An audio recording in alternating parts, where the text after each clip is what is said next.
Matt here with American Iron Magazine.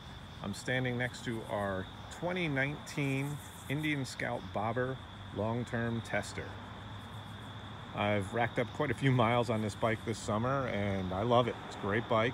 We've also done a few installs with it. We bolted on a bobber seat, giving it a vintage look, a bit of a classic style. And we've also put on a set of performance shocks by Fox.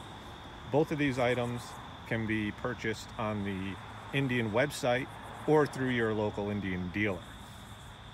We are also going to be giving away an Indian Scout bobber, a brand new bobber, to a lucky subscriber at the end of the year. So if you are a subscriber, fantastic. You're in it to win it. If not, head on over to aimag.com, sign up, and throw your hat in the ring. Get a chance to win a brand new Indian Scout bobber.